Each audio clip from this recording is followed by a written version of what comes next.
ये दाता सतगुरु ये भटकत प्राणी फिरंदा, उस साहिब के हुक्म बिना नहीं तरवर पात हिलंदा।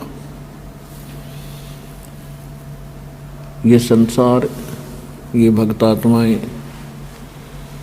मोक्ष मुक्ति के लिए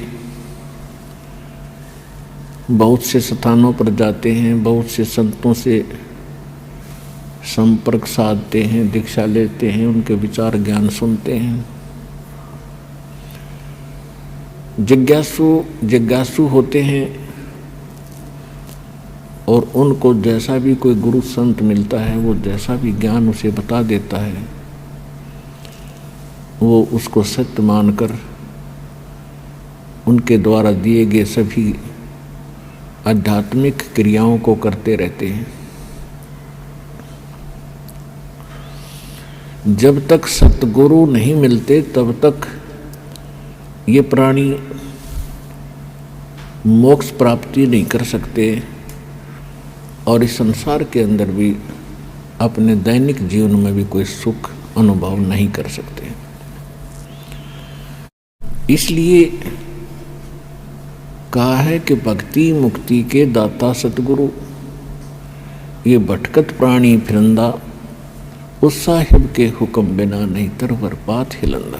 भक्ति सतगुरु जी के पास ही होती है और भक्ति सही मिलेगी, सतगुरु पूरा मिलेगा और शेष मर्यादा में रहेगा, भक्ति करेगा तो मोक्ष सुनिश्चित है। इसमें कोई शंका करने की आवश्यकता नहीं। जब तक हमें सतगुरु नहीं मिलते और ये झूठे गुरुओं की से हम दीक्षा भी लेकर के साधना करते रहते, तो हमें परमात्मा से मिलने वाले वो लाभ प्राप्त नहीं होते जिनकी आशा लेकर के हम वहाँ जाते हैं। फिर कुछ दिन वहाँ जाते हैं तो फिर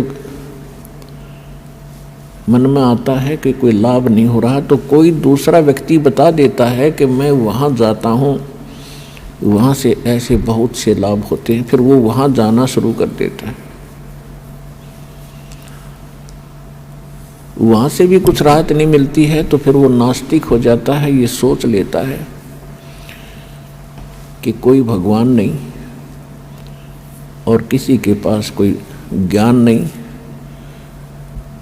या तो वो उस कष्ट में मर ही जाता है या फिर नास्तिक होकर अपनी ही सूझबूझ से वो धनी होने की चेष्टा करता है, चोरी करने लगता है, रिश्वत लेता है, मिलावट करता है और ज़्यादा कर्म बिगाड़ लेता है।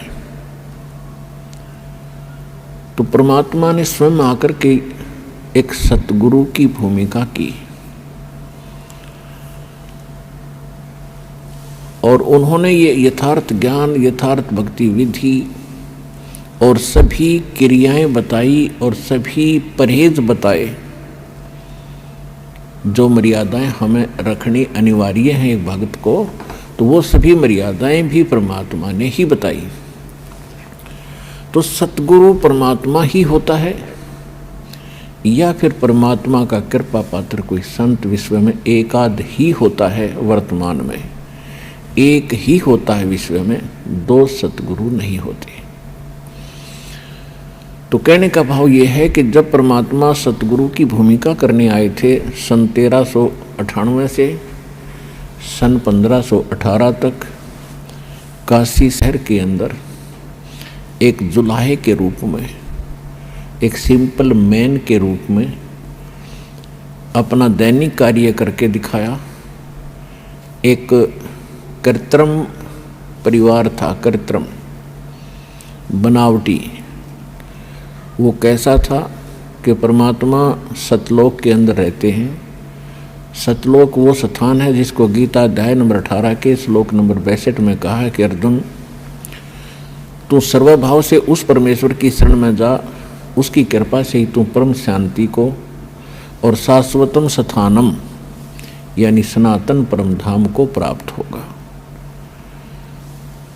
गीता ज्ञानदाता अपने से अन्य किसी परमेश्वर की शरण में जाने को कह रहा है।